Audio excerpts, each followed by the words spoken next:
SciByte is produced by JupiterBroadcasting.com. Independent entertainment on demand. Check us out.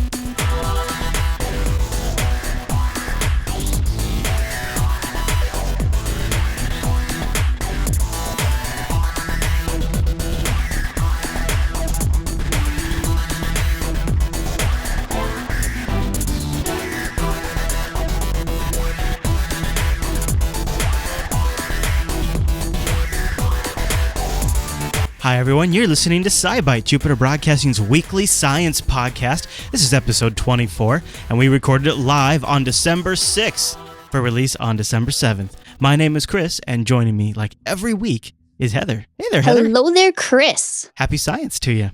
Happy science. Can you freaking believe it's December 6th? No, not a chance. I feel like we've stepped through some sort of time accelerator once we hit October. Yeah, like we hopped on the neutron train or something. Yeah, the neutron train, exactly. Well, you want to tell folks what we have coming up in the Big Science podcast this week? Yes, we're going to take a look at some new extrasolar planet discoveries, Chimps, Supernova, Alzheimer's, Mars, cables, get updates on the New Horizons spacecraft and Voyager 1, and as always, take a peek back into history and up in the sky this week. Yep, always one of my favorite things. And with the holidays coming up, it's always good to keep in mind that SciByte will provide you with a treasure trove of small talk for your next cocktail party. The knowledge to show off to friends and family and prove you know what it means. And also, of course, to always refer to our trusty show notes where you can get the backup proof when you want to cite those things at the holiday dinner parties. Which, Come on, don't we all do that? Oh yeah, you guys know that Saturn's in the sky this weekend. And then be like, really? How did you know that? And be like, check out SciByte. Yep. That's how you know. That's what's great about SciByte.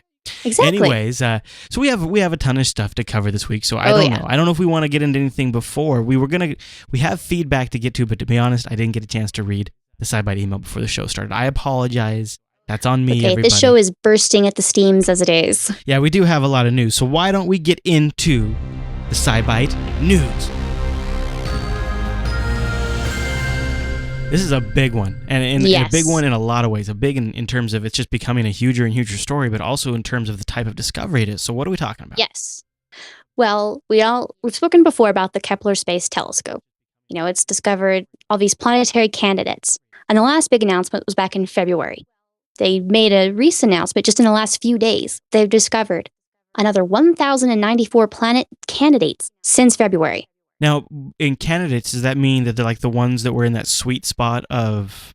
No, candidates just means they're looking... The way Kepler finds these is where they look at the 250 stars or so and they watch for dimming. Oh, okay. Now, in order to make it confirmed, you have to have 3 passes at regular intervals. Okay.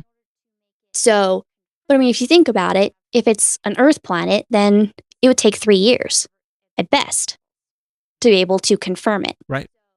So right now, the planetary candidates total is over 2,300, and only 29 of them have been confirmed. Okay, so that means 29 of them they've seen rotate around a sun 3 times. Yeah. Okay. So that would mean that makes them a candidate for Earth-like because they would probably have a climate system that's similar to ours, right? Well, sort of. These can be... Now, we've seen a lot of different planet types. Some of them are what they call hot Jupiters, which are Jupiter size or bigger, really close. We're a hot Jupiter, I'll tell you that. hot Jupiter broadcasting. Oh, yeah. Close to the sun, flying around it really fast. So there's all these different types of planets and where they're located. So some of them are really close. But one of the more interesting ones was something that was just announced in the last 2 days or so, where Kepler itself has discovered the first planet in a habitable zone of a sun-like star. Ooh. Now, this is not the first planet to be seen in a habitable zone. It is the first one to be confirmed by this telescope, and it's the first world smaller than Neptune to be found right in the middle of the Goldilocks zone. Smaller than Neptune, huh? Yeah, so it's only about 2.4 times bigger than Earth, the radius. That's I didn't realize Neptune was that big. Yeah, it is fairly large. And this was one of those really lucky coincidences. I said a minute ago, you have to have 3 passes. The first pass of this planet was seen just 3 days after they started operations. That's incredible. Yeah, so it was just like perfect timing that they've discovered this. Yeah, I mean, talk about perfect timing. That is really outrageously perfect. Oh, yeah. So they just confirmed they've seen 3 passes. So they know that it's, the width of it, which is about 2.4 times the radius, that it has an orbit about 290 days, and that its star is in the same class as our sun. It's slightly smaller and cooler, but it's the same type of star as our sun. Oh. And given its location and its star's power, if it were similar to Earth, if it had the kind of atmosphere and if it had a surface, the surface would be about 70 degrees Fahrenheit or 21 degrees Celsius. So a nice balmy temperature. Comfortable. Now, they don't know yet whether this planet is rocky, gaseous, liquid. They don't know quite yet. And the whole thing is about 600 light years away. But there's probably a pretty good chance it has water on it. And if it has those climates on it, and then water can be as a liquid. Yeah. And then that means you might have the magic juice for life there. Yeah. Now, one of the major ways that you can tell whether it's a rocky planet, a gaseous planet, or has liquid is to tell the density. You can't tell the density or the mass of a planet just from it passing in front of the star. You can tell how far away it is. You can tell sort of how long it takes in its orbit to move and how wide it is. But you kind of have to watch the stars wobble in order to see how much is it pulling on the sun, because that tells you how much mass it has. Right. Now, we just sort of know some limits. We know it can't be any heavier than 36 Earths. How do we just know that? Because the star doesn't have its wobble is only so big. It's small. Gotcha. So based on its wobble. Based on its wobble. And it doesn't have a great deal of wobble, so it has to be under a certain weight because it can't pull on the star enough. That's kind of funny. If it was an Earth that was a little over 2 times its size, it would be about 14 times the mass of Earth if it was kind of built similar to Earth. Wow. Man. Now, this can be calculated with some new ground-based instruments that are going up in the Canary Islands in the spring of 2012. Ooh. They are having a new telescope put in that is able to make high-precision measurements of the Doppler velocity. That's where, the light shifted red or blue, whether it's coming to you or away from you. Okay. And they'll be able to make precision measurements based on that, and that could tell them the mass and the density of the planet.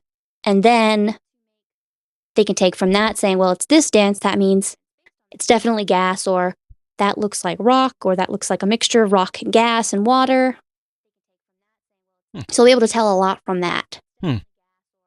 The in the chat room here on the live stream, the other Ted's asking, you mentioned that they require 3 passes to sort of make it meet a certain benchmark.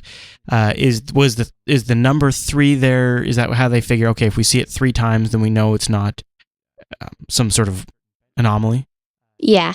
There's a couple of things to this. A lot of times in science, you like having an odd number of measurements because then if you take an average, it's not splitting it completely evenly. It kind of it decides one way or the other. Yeah, it kind of decides it one way or the other. But in this particular instance, once could just be a fluke. Twice could be something else passing in front of it. Right. 3 times, if you see, between the first dimming and the second dimming, if that was 3 days, if it's another 3 or 3 months or whatever, if it's another 3 months to the third dot, then it's the same thing going around and around. Right. Remember, some of these stars we've seen to have multiple planets. So you'll see tiny dim every 4 months, big dim every 1 year. So it allows you to say this is this particular planet, maybe not 2 planets orbiting, or not just some sort of, you just see something dim twice. But if it's 3 times at the same interval, then that's the minimal required to say Yeah, that looks like it's the same thing happening at regular intervals, which looks like an orbit. That makes sense to me. Mm-hmm. That's it's always funny to hear just some of the insights to some of these things, that little background information that I just love how faceted every little detail of all of this stuff is. Oh yeah, and how that's why you'll hear a lot of these. You'll be like, didn't they announce that before? Because especially for these planets, there's planetary candidate, then there's confirmed planet, and there's different. Each different instrument wants to say, hey, this is the first one discovered on our instrument. Then there's dwarf planets, poor Pluto. Yeah. Well, those are more here. Oh, so yeah. Extrasolar planets are just sort of, they have, nicknames, but they're all much larger stuff. This one, which is a little over 2 times the size of Earth, is one of the smallest ones we've been able to observe so far. Now, that's interesting because you do have notes in here, too, about like Jupiter-sized planets, too, that they're finding, right? So it's not just that guy. There's also some big boys. Yeah, the Jupiter-sized planets is what I had, a little story about them because there's some good news about that. And then the Kepler 22b came and just completely overshadowed it in the news.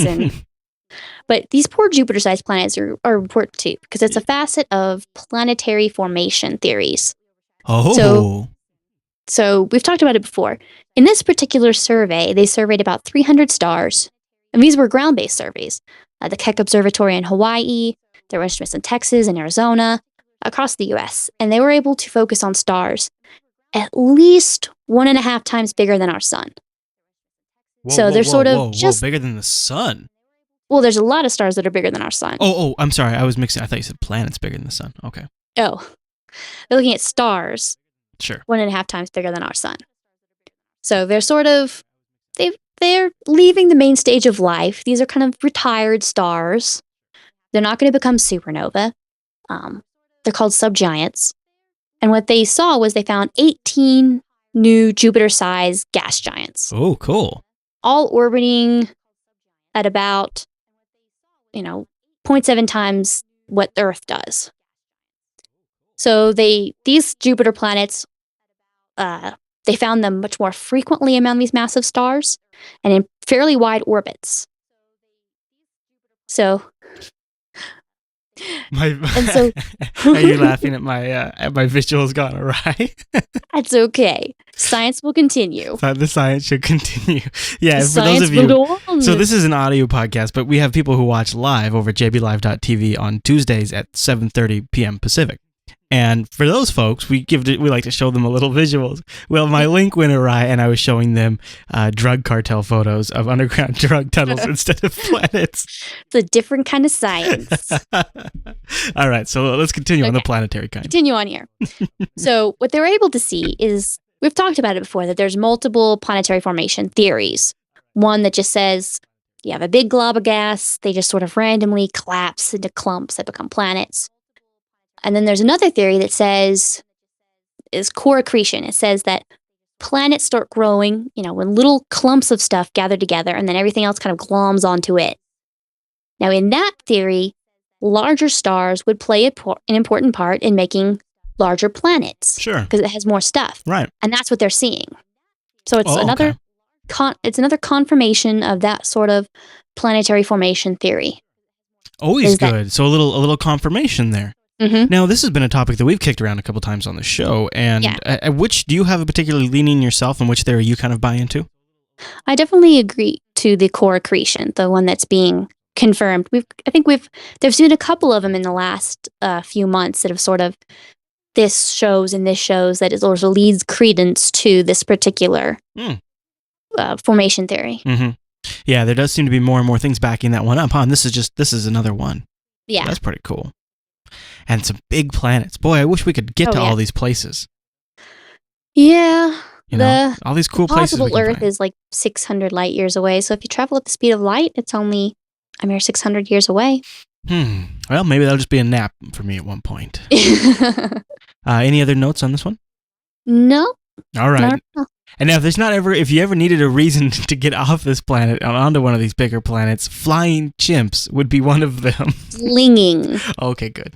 Flinging chimps. Now, this just sounds almost as scary. Not quite as scary. Yes. Tell me about flinging chimps.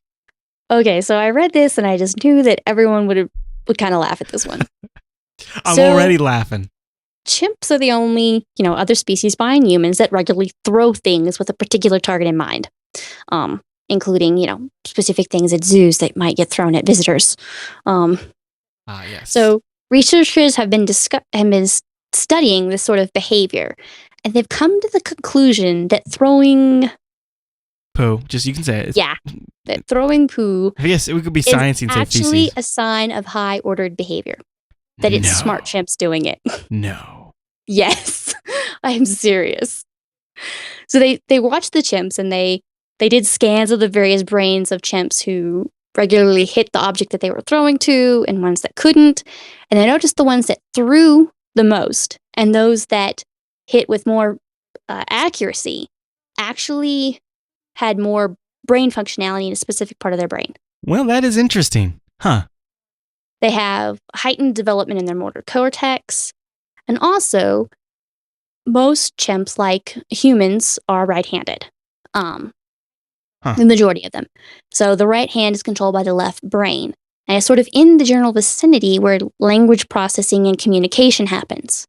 So if you have a chimp that can hit things, then that part of the brain is more active. It's actually a form of communication. Oh, that's interesting. Ticked off at the monkey over there, you got a surefire way to make him know you're make sure he notices that his current predicament. Yeah. So you fling something and it hits him, and you're like, ha ha. The one thing they did see that it didn't necessarily have to do with the physical capabilities of the chimp. So it wasn't the buff jocks the buff jock chimps that were able to throw and hit what they needed to. It was sometimes the small nerdy chimps.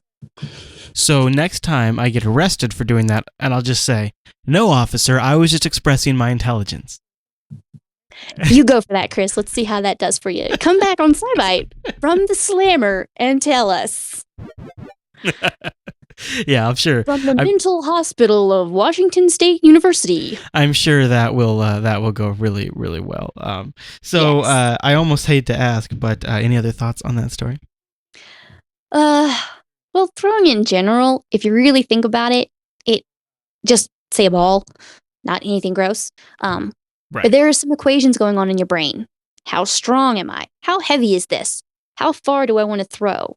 True. Yeah, and there is a lot of coordinating and thinking sort of on the fly what you're doing to get it to where you want it to go. That's very true. That is actually a very good point, is you do have to kind of try to factor in a lot of little things, especially if you're trying to nail another monkey and he's maybe a little bit a ways down on a branch somewhere. Yeah, you don't want to hit, your friend monkey that maybe, in between you and him, because that might make things a little awkward at dinner tomorrow. Right, exactly. All right, does that wrap up that story? Oh, yes, thank goodness. Well, then let's take a pause here, and I want to tell everyone about a sponsored book this week from Audible.com. Oh, yes, thank goodness. Oh, yeah, and let me... Oh, well, then let's take a... Whoa, I don't know where that... Okay, oh, geez, that was... Sorry about that.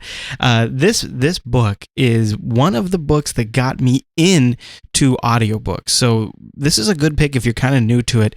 Also, if you're a sci-fi fan, if you like massive, huge space epic opera kind of battles, this one is for you. You know what I'll do is... Here, I'll play a quick clip of it, and then I'll tell you a little bit about it, because this is a really great book. I can die fighting. I imagine it's easier the second time around. Captain Duelos of the Courageous laughed. Very good, Captain Geary. If that's our fate... Numos interrupted again. There's another option. If we break up, every ship for itself, some of us may win through to the Hypernet gate. Break up? Another captain demanded. You mean every ship for itself? Yes. The slower and more heavily damaged ships are doomed anyway. There's no sense. My ship took damage because it absorbed enemy fire that would have been aimed at yours otherwise. And now you want to leave us to syndic labor camps? So this one, I'll kind of cut it there. But this one, what is interesting about it is just a real quick premise, Cap, for you, just to kind of maybe get you interested in it. Is think of like an old Captain Warrior who gets woken up from suspended animation, and he finds out that there's no real military leaders anymore, and there's been this massive space battle going on.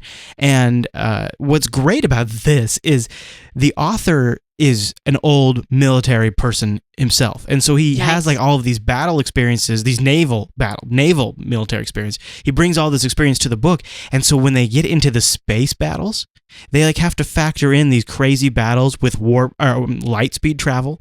And so they have to do these just insane space dances to battle at light speeds, and they pass each other. And the guy goes through and he works through enough of it that you're just completely drawn into it. And then after that, it transitions into the actual epic battle, and you get to listen to it all play out. And just to show you an example here on the Audible page, if you look at the ratings on this thing has at minimum 4 stars, and in some cases 4.5 stars.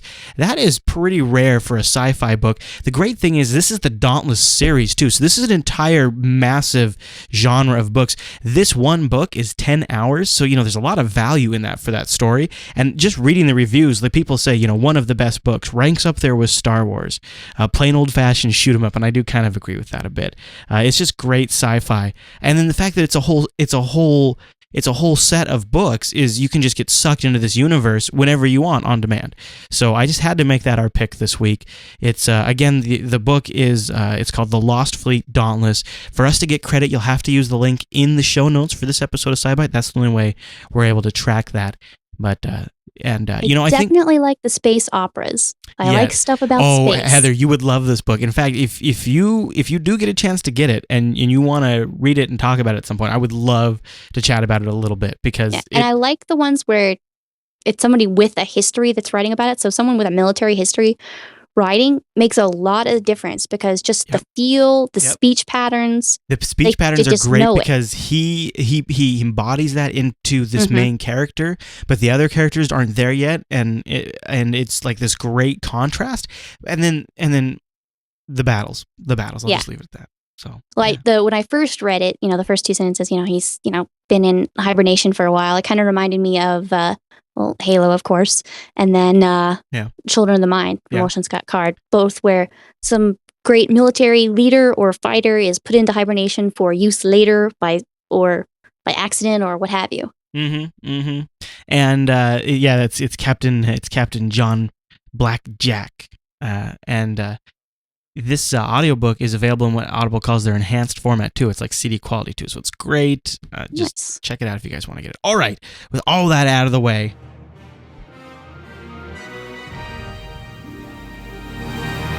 it's time for the SciByte News Bite. Yes. So what do we have first in the News Bite section today?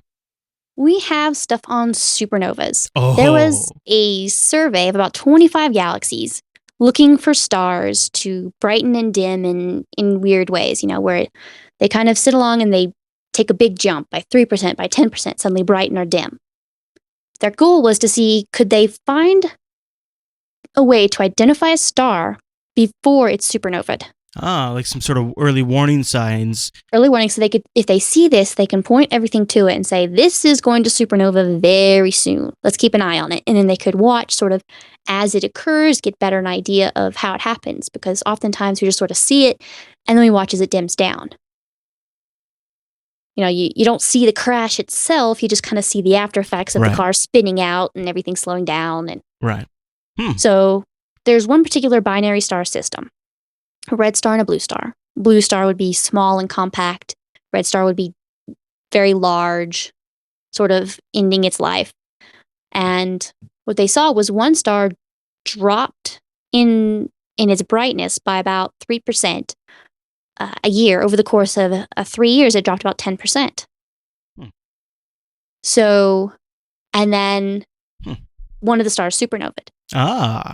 So it's not likely they got direct observations of the star that actually supernovaed. They believe the smaller, bluer one did, and they just kind of had direct observations of the much brighter partner. But this is sort of something that they saw, and they're like, this could be a warning sign kind of a thing? Yeah, so now they're going to, keep an open mind, of course, but they'll look for, in particular, this kind of a thing, or will something brighten or dim? Perchance to look for it 3 more times. Or 2 more times. Yeah, sometimes it is. It's, you want to see something that many times. I Yeah. mean, you'll see it once, you're like, I wonder if this was just a fluke. See it again? Looking less like a fluke. Is it just this particular kind of star set that does this, or does another kind of star set act in a different way? Does it, instead of dim, does it brighten in some way? Mm-hmm. But it's sort of an interesting phenomenon where kind of gives us a little hope that we might be able to see what they're doing right before a supernova. So then once we know that, then we can watch it and learn a lot more about supernovas themselves by knowing what happens before and what happens, right at the transitioning state. Right. Wouldn't that be fun to be able to actually fully observe one? Yeah. They actually believe, the blue star is what they believe supernova. They think that the red larger star may have actually survived in some way. So they have to wait for it to dim down, wait for the explosion to kind of come down enough that they can observe the system and see, did its partner star actually survive the explosion? And do you suppose if they discovered that would be a surprise? It would be it'd be interesting. Not completely that it would so just be able to out of the realm that it's just like, what? Okay. It's just sort of, it would be very interesting to note that it was able to survive that close. Right. Yeah. Or did it just blow off the outside 75% of the star? Right. Did very core survive? Ooh, is there more now? Can we peek under the hood maybe a little more now? Yeah. Wouldn't that be cool? Does it act differently? Did some sort of remnant of the star survive? That would be really neat. Yeah. All right. Any other thoughts on that one? No. All right. Now, I know you have something in here about Alzheimer's research, which I've mentioned before on the show that my grandmother suffered from. And mine too. Oh, yeah. So what the one note I noticed out of the story that I found specifically interesting was the note that they discovered that one of the first things that goes in Alzheimer's patients is your sense of smell. Mm-hmm. And they've known that since the 70s. Yeah, exactly. But that just seems really like an interesting little early indicator in what's causing that. And then is it the same thing that prevents that, your sense of smell from working? Is that what just spreads to the rest of the brain? Yeah. And so, loss of sense of smell can be from a number of different things, ailments, exposures, injuries. But they have known that loss of smell is one of the first signs of Alzheimer's since the 70s. And so researchers have confirmed that a protein called amyloid beta, I probably butchered that to death, can cause better than I would have done a loss of sense of smell. That it accumulates in a part of the brain associated with smell long before it can be seen on scans, and it accumulates in those areas before it starts accumulating on the parts of the brain that do work with cognition and coordination. And even just a tiny little bit of it starts affecting the brain. And so they had some mice model brains. these little mice for science. Mice for science. Oh, thank you, mice. Yep. So they had built in so they'd have Alzheimer's. And, they tested them and smells that they recognized, they couldn't recognize at a certain point. And so once that point hit, they're able to give these mice a synthetic liver X receptor called agonist. It's a drug that clears that amyloid beta from the brain. So it clears it out, sweeps it away. Wow. And the sense of smell could actually be restored by removing that plaque protein from the brains. Wow. Within 2 weeks of the drug being implemented, they could smell normally again.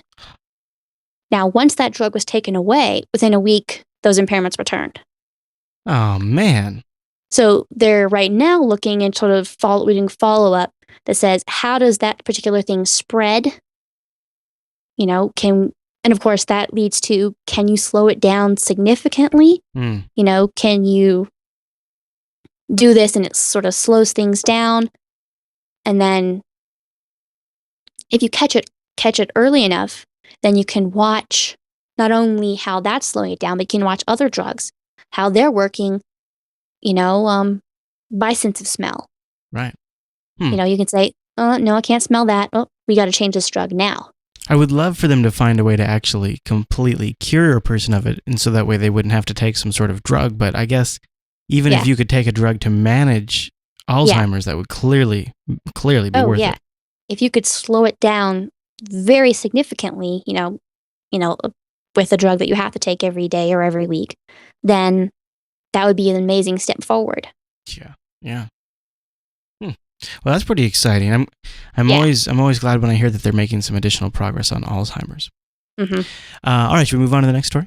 Yes. All right, so this one, I actually thought, to be honest with you, we already were pretty clear on this. But the story came out this week about Martian glaciers, right? Yes, right. And it's different from at the caps.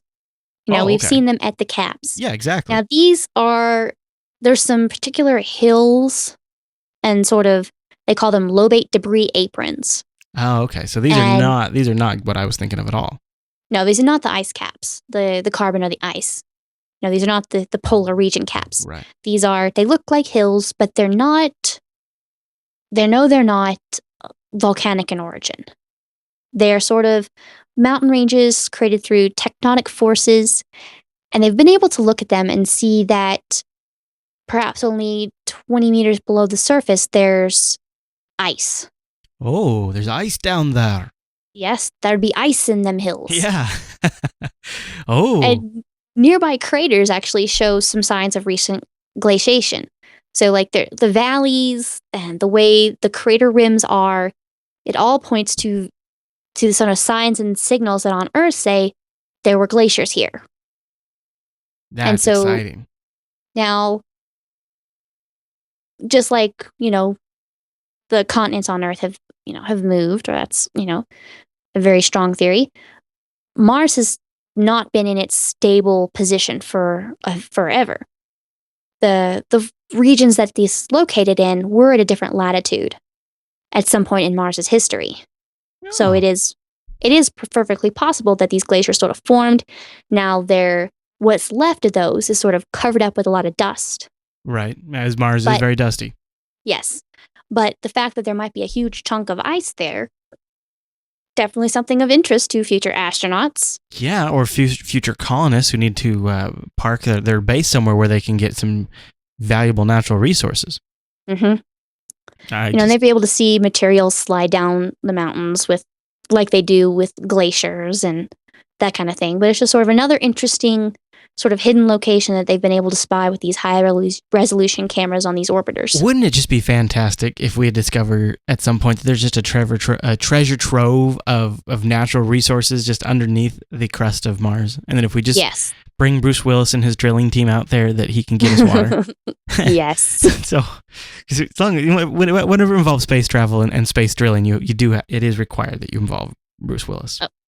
Of course. You want to talk about spandex? Yes. All right. There's a Japanese company. There is a Japanese country too, though. You are right about that. There is. My Globe says so. There's a company that was originally designing elastic cable material called Roboden. Now, this was for That's a great name. The human robots. And there was, they look a lot more human, and people are more comfortable with them if they're sort of soft. So, Cylons. Yeah. Well, the human Cylons. And if you have that sort of soft robot or exterior robot, then the cables in it need to be able to stretch like human skin. Human skin can stretch by a factor of, 1.5 or so. So what they had to do was create this cable that could stretch like that. And so it has an outer elastic shell, and it's got spiraled internal wiring. This is really neat looking. Heather, folks, you got to check out the show notes for this one. Heather has examples of this stuff, and it is really cool. Oh, yeah. In part of the video, it's showing, this one part moving back and forth, and instead of the cable being loose and, it's able to just stay tight and go and just stretch out and come back. And I have definitely dealt with that. Some of the things that we've constructed, have to move. Maybe this needs to dump and this needs to move over. And you have to consider, it's like, all right, this cable has to be able to move, have enough gap, have enough give so that it can stretch all the way to here and come back. but we don't want it to catch on this valve or that piece of pipe, because then it would break and everything would be bad. I like what Josie says here in the chat room. Be great for earbuds, right? Oh, yeah. Yeah. I see big, and plus, you know what? They put LED lights in them. Yeah. So, well, I think that was to see a very visual representation of see them go away, see them come here, see the electricity still working. Well, if you sold them with those blue LED lights on it, I just would have to buy them. Oh, yeah. I would, 'cause they're blue. The little T-shirt with the LED lights. Yeah. Oh no, just all of them. No matter what the use is, it should have LED lights. LED lights Have you not seen Star Trek, Heather? LED lights equal crisp eye. It just means it's from the future. Yeah, exactly. And I always have to buy technology from the future. Yeah. Speaking of what seems like technology from the future, we have the New Horizons spacecraft update, which is that spacecraft that launched in 2006 of January, right? Mm-hmm. Yes, it did. This is the one that's going to Pluto. Speeding there at about 34,500 miles an hour, 55.5 kilometers per hour. Now, what's the update is that on December 2nd, that's 2,143 days after its launch, it became the closest spacecraft ever to Pluto. Oh, very cool. That is a big moment. The last record holder was Voyager 1. Isn't it 86. Wouldn't it? It's always going to. It's just going to keep that title now for quite a while, I would think, right? Yes, it's going to get very close, and it'll be a long time before we send another spacecraft to get closer. So it was one of those things. It was kind of given it was going to earn this title pretty quickly, right? Yes, but this is the official date. It's something for them to talk about. That's true. It's they just passed the halfway points. They can say, "Hey, we're closer to Pluto than anyone's ever been." Yeah, everybody, remember we're still doing this, and we're on our way. We're still trucking. Yeah. Do you know of particular highlights of what the mission's intent is? Now it's not going to orbit Pluto. It's going to speed right by it, but it's going to take pictures of the surface, take as many observations and analysis that it can. It'll study the atmosphere. It'll try to look at all the other little moons that we keep discovering in its particular area. Got the some of the scientists a little nervous because there's more and more stuff around Pluto, so they're kind of worried that there might be a little debris field that they might have to contend with. That hopefully they can just fly right through. Hopefully they'll be able to detect that. I'm sure. Yes, and adjust their orbit if need be. Yeah. But that'll be. So they'll just fly there, get all the information they can, and then they'll just zoom right by it. It'll only be in the space of a couple days that they'll be able to make these high-quality observations. And then where's it going? After that, it'll go out to the Kuiper Belt objects. There's a few big ones. It's the stuff outside of Pluto, well beyond there, but they're kind of head out there to a couple of things that they can and send back what data they can on those. I love your note in here. Of note, New Horizons will pass by Pluto on July 14th, 2015. That will be SciByte episode 212. So be sure to tune in for that. Yes, tune back then for more information. We probably shouldn't talk about deep space solar system traveling without mentioning Voyager 1, which honestly makes New Horizons look like the new kid on the block, because Voyager 1 was launched September 5th, 1977. So it's been out there for a long time. It has been out there for a long time. Now, we were saying, was it 2 weeks ago, that they were shutting down parts of the system so that way they can maintain communication with it for longer periods of time, right? That was Voyager 2. Oh, okay. I thought they were doing it to both of them. Oh, okay. Well, I think one had already done it, and I think two, I'm trying to remember, one of them had already done it, and the second one was doing that. Okay. So, it's heading out, and there's like the bubble around the solar system, and there's kind of a gap where the solar system, the sun is sort of pushing out and kind of creating a bubble that kind of protects us from the Milky Way, the random stuff in the galaxy. And the galaxy is sort of pushing in. So there's this little gap in between where the sun's pushing out and the galaxy's pushing in, and there's kind of like a little neutral zone. Oh, and there's Romulans in there, right? Sure. Yeah.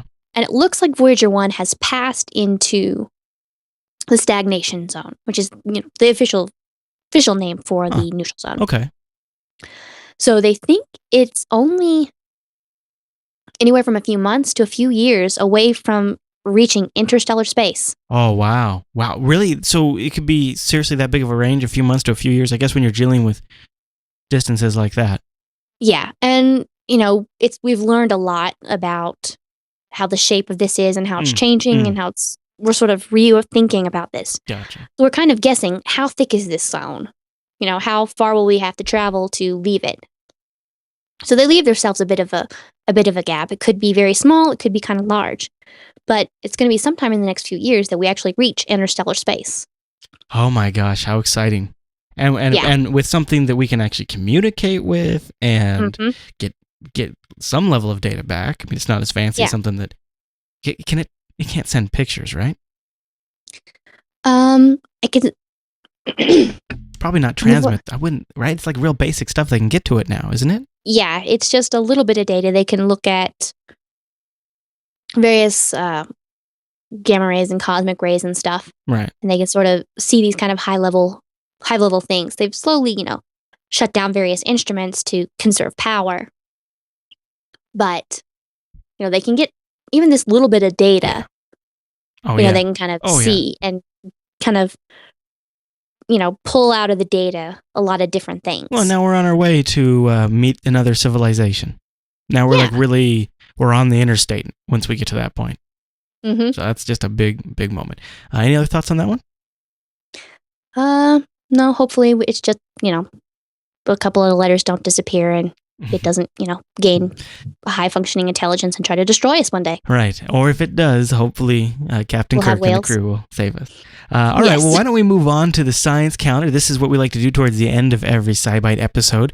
And we look back in the week in science. And to do that, we have the help of our trusty science time machine. So I'm jumping in the science time machine right now. Here we go, Heather. All right. I'm ready. So looking back this week, we go to December 11th, 1911, 100 years ago. Yep. Marie Curie got her second Nobel Prize. She was the first person ever to be awarded 2. Isn't she a fancy pants? Yep. The first one she did, I believe it was with her husband. It was a collaboration. And it was for her contribution to the discovery of radium and polonium. The second she got for isolating radium through electrolyzing molten radium chloride, but it was for individual achievements. So there you go.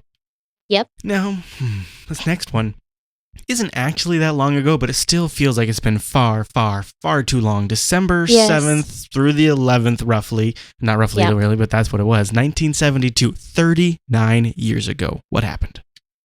Our last moon mission. On December 7th, the Apollo 17, the 6th and last U.S. moon mission, blasted off from Cape Canaveral. And a few days later, on the 11th, astronauts Gene Cernan and Harrison Schmitt landed on the moon, leaving behind their poor cohort, Donald Evans, in orbit. Oh. Yep, all these Apollo missions, you hear about the 2 astronauts on the ground, every time there was somebody up in orbit. I know, I think about that, and it's so sad. I feel so bad for that guy. Like, so close, and all you have to do is watch the moon and it's not like send home messages. It's not like they went up there and then, flipped a coin. No, so they he knew going in. Yeah, he knew going in, but who signs up for that job? Yeah, well, I guess it's being an astronaut and getting there. You're like, I was at the moon. Let's be another alternative is you get to go to space, you get a front row seat to the moon, and you pretty much guaranteed out of the group you got the best odds to make it home. So there's that angle too. That is kind of nice to be able to make it to space and go home. All right. Well, I think then that there's brings a couple more things that are interesting about these Apollo missions. Yeah. The backup crew for any given mission was supposed to be the main crew 3 crews later. So, but the problem with Apollo 17 is because Apollo 18 got canceled,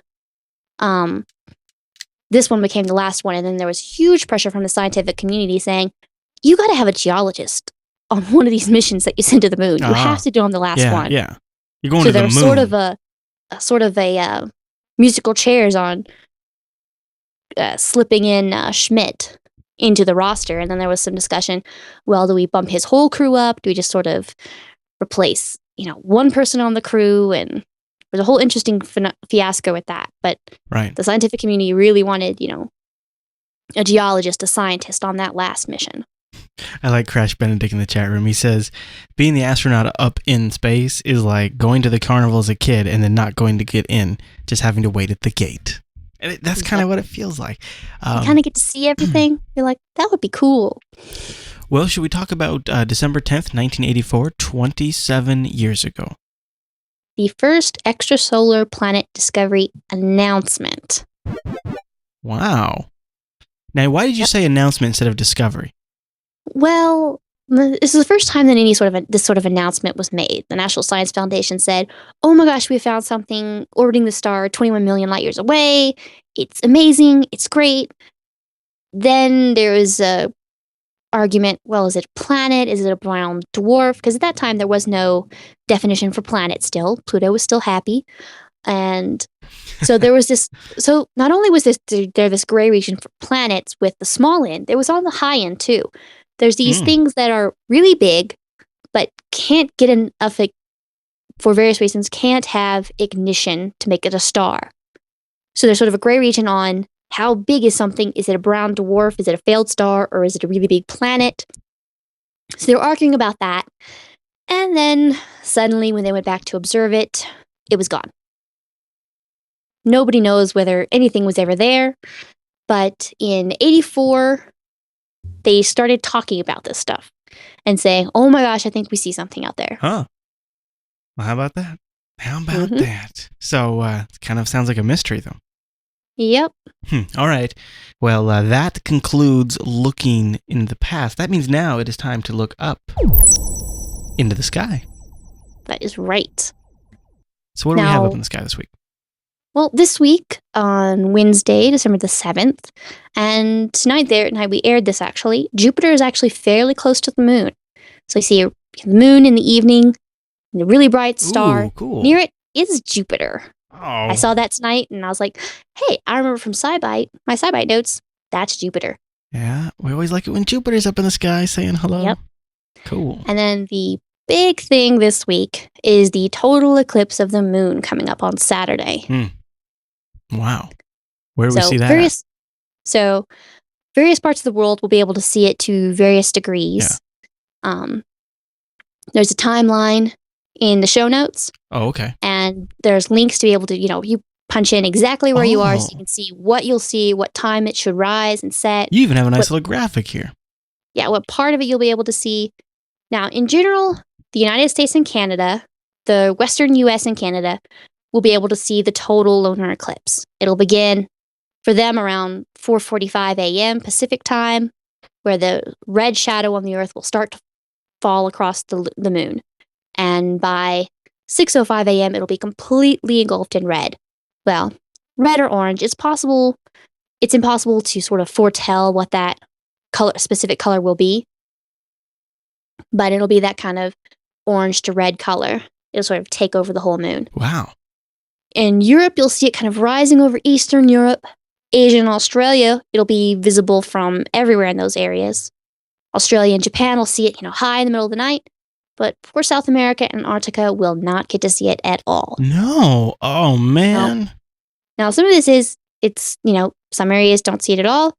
It's there. It's happening everywhere. But neither Alaska either, for some people, right? it may... no, they get to see it. Oh, okay. I'm looking at the chart. Maybe I misread it. Because, you know what? I heard from a SciByte listener who lives in Alaska. That's what made me think of that. Oh. Yeah. So did you know? Did you know? Wow. People are getting scienced up in Alaska. Yep. So it's the eclipse itself happens at a given time. So in your area, if you can see it, you may be able to see it only the last part or only the first part. It may be setting as it starts, or it may be rising as it stops. But for your Saturday total eclipse, check that there's so many people in so many different parts of the moon. On the Earth. Yeah. Well, Heather, are there people on the moon? Do you know there's not anymore? Some people believe there's a moon base in operation. What do you know about this moon base, Heather? It sounds like you just slipped up.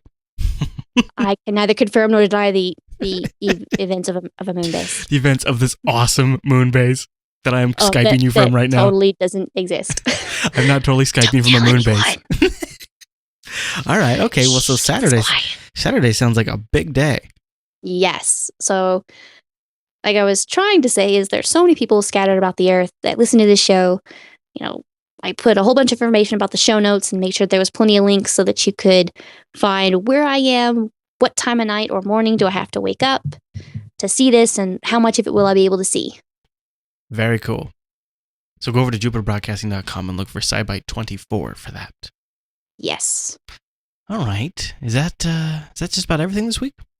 Whew, I think our science brains are all scienced out. Now, just a warning, we're going to be here next week, and we're even going to be here the week after that, right? It's just the last week of December. I think we may or may not have a SciByte. We'll give you more information as that gets closer. But the reason I bring it up is because you can always just stay apprised of all of this stuff if you just go over to jupiterbroadcasting.com/calendar. Because once we get this stuff figured out, that's where we mark it down. So as the holidays approach, that's not a bad idea to keep that in mind. And also, another holiday idea might be that Audible gift we recommend today. Somebody might just find themselves happy with an Audible membership. Or just follow those links to Amazon or ThinkGeek. I know I use them to do all my holiday shopping. So it was gifts for family and me. Family and friends. And I got a little kickback to Jupiter. That's right. And you can't help it when you're over at ThinkGeek, right? Oh, no. No, I know. That's how I have to give myself a spending limit over there. Yeah. So thanks to everybody who does shop, who uses those links before they shop, because those tag your shopping session, and then that's how I pay for my holiday gifts this year. So that's great. Heather, another great show. Thanks for joining me this week. Thanks for having me this week. All right, everyone. Well, guess what? SciByte's all wrapped up. We'll be back here next Tuesday over at jupiterbroadcasting.com. And of course, you can watch us live. But if you didn't, you can just grab it Wednesday morning and maybe even check out the video version that we released last week. You might just enjoy it. Let us know what you think. All right, everyone. Well, thanks so much for listening to this week's episode, and we'll see you next week.